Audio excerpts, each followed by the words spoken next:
Ayan, may bagong bulaklak tayo. Hyacinth, purple, lavender, tsaka ito. Ano ba tawag dito?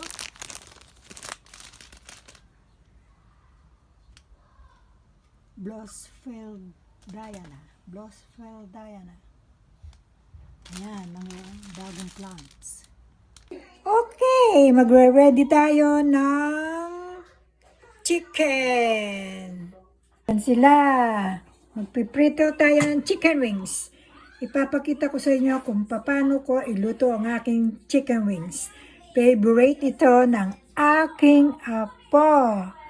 Okay, maghahanda na tayo. Kalagay na natin yung mga ingredients. Ayan, una, lagyan ng asin. Next is white pepper. Budburan. Ayan. Next is olive oil.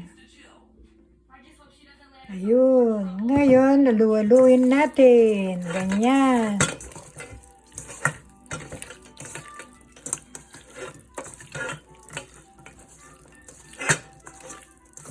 Tapos, maghintay lang tayo ng mga 10 to 15 minutes para tanggapin yung ating nilagay na ingredients. Okay? Na siya, piniprito na. Later on, papakita ko sa inyo ang finished product. Fried chicken! Special fried chicken. Hello mga ka-senior. Ayan, nag-prepare ako ng pansit. Magluluto tayo ng pansit. Ayan, mga sangkap. Sibuyas, bawang, hipon, ulo ng hipon, carrots shredded, beans, and red bell pepper. Ayan. Paminta, pink salt, soy sauce, fish sauce, at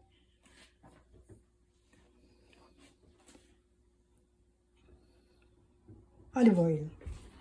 At ito yung noodle. Okay, ngayon manggigisa na tayo. Ayan, yung sibuyas. Caramelize natin ng konti.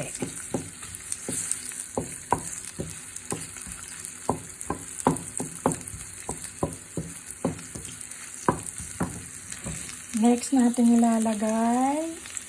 Ayan, ilagay na natin yung bawang. Okay, halu-haluin hanggang sa maluto ng konti. Bawal sunugin ng bawang, maglalasang mapait. Okay. Sunod na lagay natin yung ulo ng hipon at saka hipon. Ayan. Luto-lutuin lang. Okay. Yan natin maluto ng konti.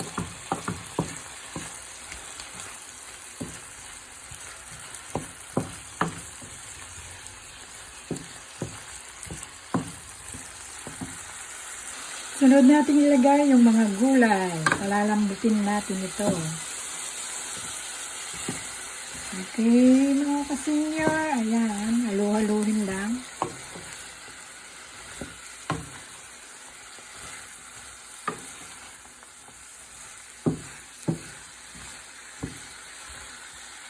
Para siya maluto.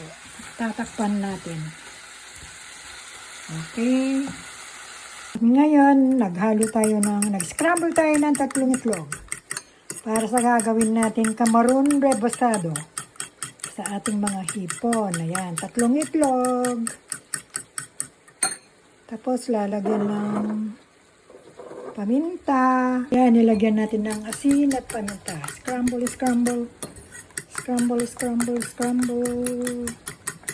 At lalagyan natin ito ng harina para sa ating camarón rebozado.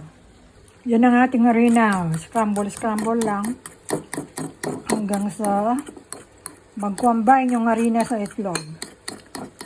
Mga kasinyo, huwag nyo lalagyan ng tubig. Titigas ang camarón rebozado nyo.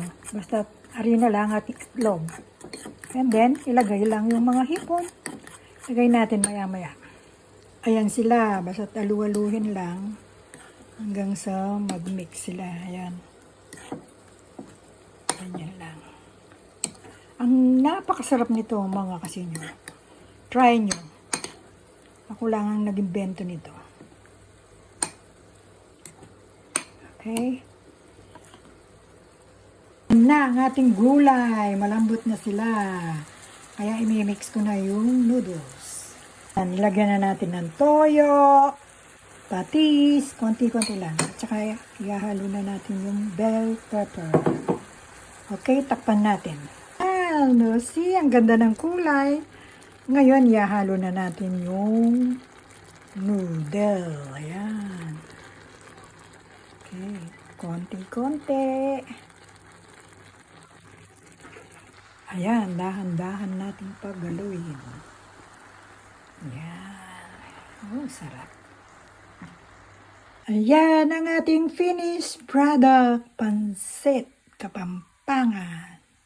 Ayan, umpisa na tayong magprito ng camarón rebozado. Ayan, ganyan lang. Ayan.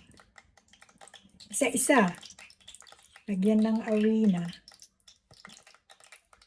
With scrambled egg. Ayan. So, mahilang apoy lang para hindi siya masunog.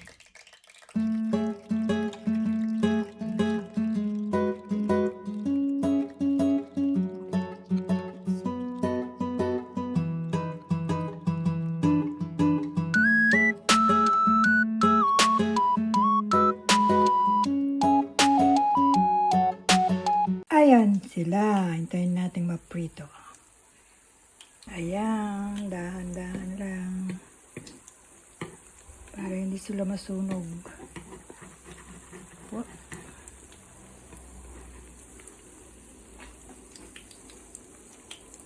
Ang ating pansit. Ready to eat. Ito yung camarón rebozado. At yung pa. At ito yung pansit din. Okay, let's eat supper time. Good night. Have fun. Until next cooking. Bye.